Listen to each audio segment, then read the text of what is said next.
February 19th, 1985. A China Airlines flight cruises across the Pacific to Los Angeles.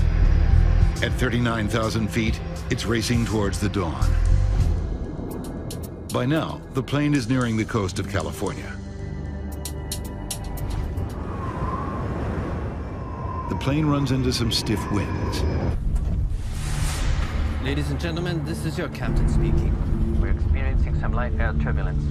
Please fasten your seatbelts. The autopilot is set to keep the plane flying at 290 miles an hour. But with the wind blowing hard, it's increasingly difficult to maintain the speed. For the crew, the bumpy ride suddenly gets more worrying. Engine 4 flamed out. The fourth engine stops working completely. As the crew tries to restart their engine, their plane slowly begins to roll to the right. Anthony 006, you're cleared to flight 240. Just minutes after their fourth engine stops working, the China Airlines flight suddenly stalls and begins falling from the sky.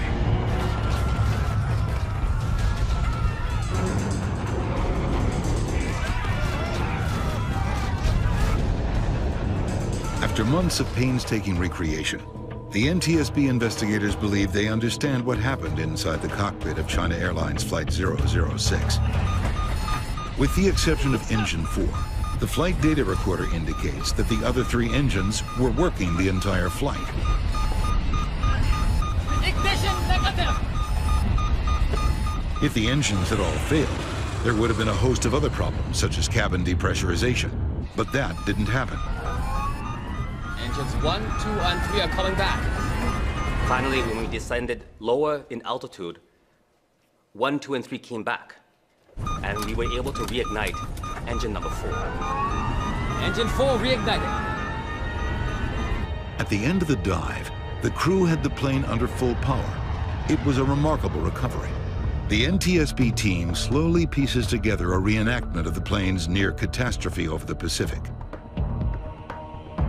It includes information from the reconstructed flight recorder, personal interviews, and the air traffic control transcript. When the work is complete, there's only one conclusion. Apart from a problem with a small valve, there was nothing wrong with the 747 before it plunged from the sky. In fact, it was the crew that made a series of fateful decisions that almost crashed the plane.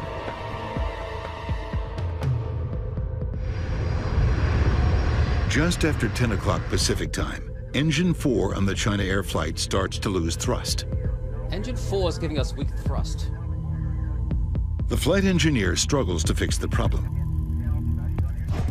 But investigators discover that he doesn't take one of the most basic steps he should have. He leaves the engine's bleed air valve on. When an engine isn't working properly, the valve is supposed to be closed so the engine can use all available air to restart. It's a little puzzling that the flight engineer didn't shut off bleed air. And in my mind, the most likely reason for it is that he didn't expect to be told to restart the engine at 41,000 feet. And so when the captain instructed him to try some restarts, he just kind of wasn't ready with his checklist. He was doing something out of order. And that's why it didn't occur to him to shut down the bleed air. The end result is that the engine, which is slow to start, won't start at all.